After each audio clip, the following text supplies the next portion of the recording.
আমি বোকা বলেই তো সব জায়গায় হেরে যাই। চালাক হলে তো প্রতিটা মিথ্যা কথাকে যুক্তি দিয়ে সত্য প্রমাণ করতাম।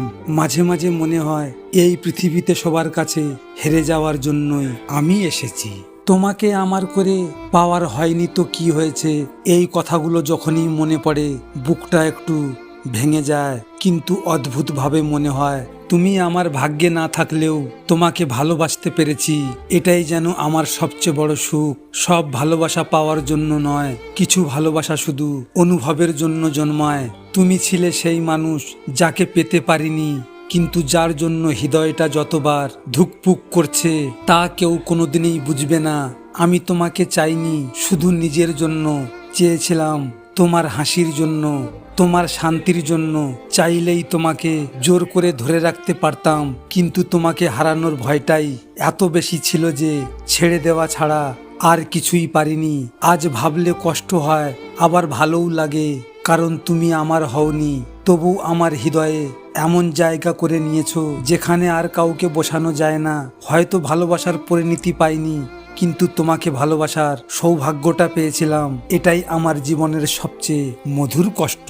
তুমি যখন যোগাযোগের সমস্ত পথ বন্ধ করলে, তখনই আমি বুঝলাম মানুষ কিভাবে বিশ্বস্ত থেকেও কাউকে অচেনা করে দিতে পারে। তোমার নাম্বার বন্ধ, তোমার আইডি বন্ধ, তোমার কাছে কিছু পৌঁছানোর কোনো পথেই নেই, আছে শুধু এক অদ্ভুত শূন্যতা।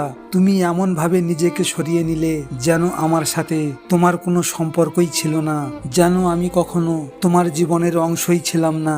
তুমি কখনো ভাবতেও চাইলে না কতটা কষ্ট হয় যখন প্রিয় মানুষটাকে এক মুহূর্তের জন্য খুঁজে পাওয়া যায় না, যখন কথা বলার ইচ্ছে থাকলেও যোগাযোগের কোনো দরজা খোলা থাকে না। তবে তুমি বদলে গেলে, আর আমিও ব্যর্থ হলাম এই কঠিন সত্যটা মেনে নিতে যে তুমি আমার ছিলে, কিন্তু আমার হয়ে থাকতে চাওনি। আমি বদলে যাইনি, অধিকার হারিয়ে গেছে তাই বিরক্ত করা ছেড়ে দিয়েছি। তার কারণ কি জানেন? অধিকার হারানোর পর কাউকে বিরক্ত করাটা ঠিক না। হ্যাঁ, এটাই আমি। প্রিয় শেষ হয় না, শুধু কথাবার্তা কমে যায়। আগে তুমি ছিলে আমার অংশ, এখন তুমি স্মৃতি হয়ে গেছো। তবুও যখন মজার কিছু দেখি মনে হয় ওটা ওকে পাঠাতাম। সেই অভ্যাসটা এখনো যায়নি। তুমি দূরে আছো, তবুও মনে হয় তুমি খুব কাছেই আছো, কারণ সত্যিকারের ভালোবাসা সময়ও হারায় না।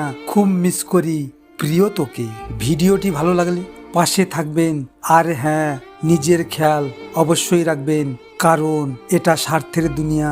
এখানে নিজের খেয়াল নিজেকে রাখতে হয়, অন্য কেউ রাখবে না। দেখা হচ্ছে পরের ভিডিওতে। ভালো থাকবেন, সুস্থ থাকবেন।